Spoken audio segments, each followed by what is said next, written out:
Have you ever heard the saying, the money is made when buying real estate, not selling it? It's a common phrase in the world of real estate investing, and it basically means that the key to making a profit in real estate is in the purchase price. Think about it. If you buy a property for a great deal, you have more wiggle room to add value through upgrades, renovations, or other strategies that can increase its value. This means that when you eventually sell the property, you can potentially sell it for a much higher price than you paid for it, resulting in a nice profit. On the other hand, if you overpay for a property, you may have a harder time making a profit, even if you make some improvements. That's why it's so important for real estate investors to focus on the purchase price. By doing your research, analyzing the market, and negotiating a great deal, you can set yourself up for success and maximize your potential returns. Of course, selling the property at the right time and for the right price is also important, but it all starts with buying the property at the right price. So if you're looking to make some serious dough in real estate investing, start by finding a killer deal and watch your profits soar. In this video, we will discuss incremental exit potential, or as we like to call it, forced or active appreciation. So what this basically means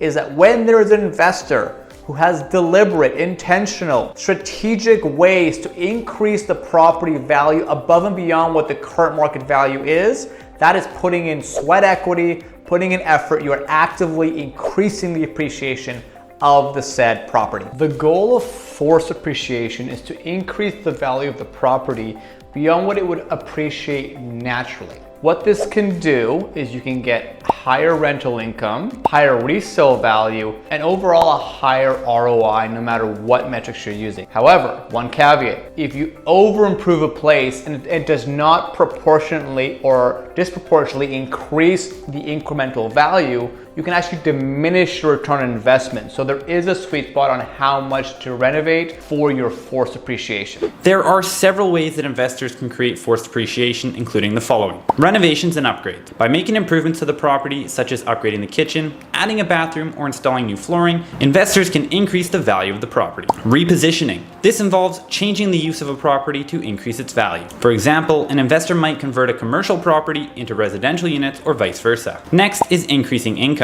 Investors can increase the value of a property by finding ways to generate more income from it, such as raising rents or adding additional units. If your property is zoned for nightly, 1, 3, or 6 month rentals, you can make 30 to 100% more rental income. But where can you find these properties? Well, that's going to depend on the location and the property type that you're looking into. So if you're interested in finding out more about where some of these opportunities are, you're going to want to reach out to me and I can help you out. Next is decreasing expenses. Reducing expenses associated with a property, such as lowering property taxes or insurance costs, can also increase the property's value. Now that you have a better idea on how to create value in a property, let's go over an example. We're going to resort back to our Kitsilano condo. First, we need to consider the expected renovation costs. One important note that I'd like to make here is that inexperienced investors generally underestimate both costs and the time taken to carry out renovations. So make sure you're getting proper guidance here or things can go sideways quickly. A tip I like to give to people is to always budget more than what you think it's going to cost, because no matter how well you've researched and planned, something always seems to come up. Our job is to mitigate that risk and ensure that if an issue does arise, that it's only a small one. And of course, ideally, not at all. But unfortunately, there's never any guarantees. Next, we've got the expected incremental valuation. This is a dollar figure that represents the amount that you estimate your renovations or changes to the property will have increased it by. Keep in mind, this number also includes the costs associated with those changes. The key here is that you're looking to get the greatest return on your investment. Pro tip, upgrading the appliances usually has a close to zero improvement on the resale value, while having proper flooring can give you a 2 to 1 return on investment. If you want to learn more, email me for the cheat sheet on the top 5 best and worst investments to increase incremental value.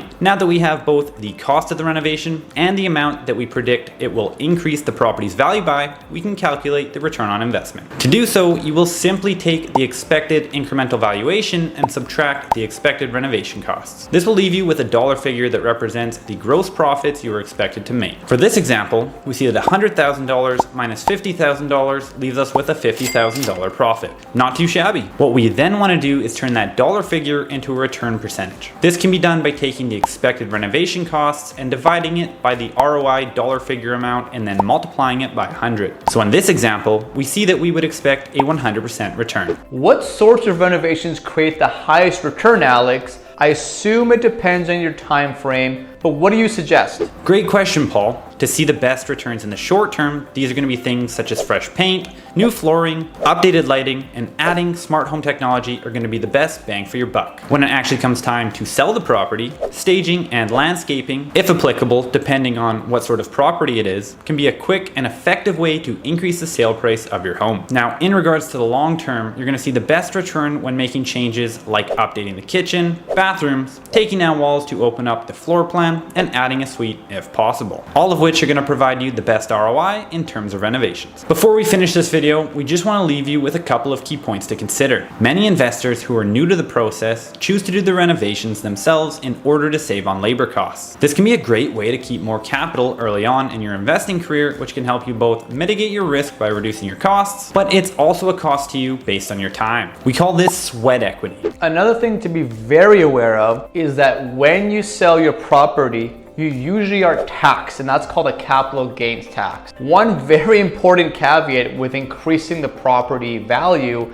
is that when you sell it, you usually will be taxed around 50%. So there are a few things to avoid this, and number one, please talk to a qualified tax accountant if you want recommendations. We have many of these. But before you do that, just know that there is actually something called a live and flip.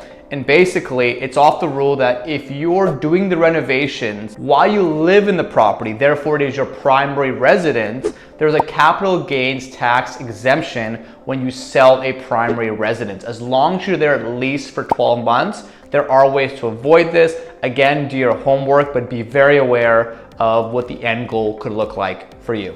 On the tax side of things, it can get quite complicated, so this is definitely worth a further conversation. And after watching this video, if you're a little more curious now than before you started and want an insider scoop on places that give you a holistic ROI, without your finances and mental health falling apart, book us below for a chat.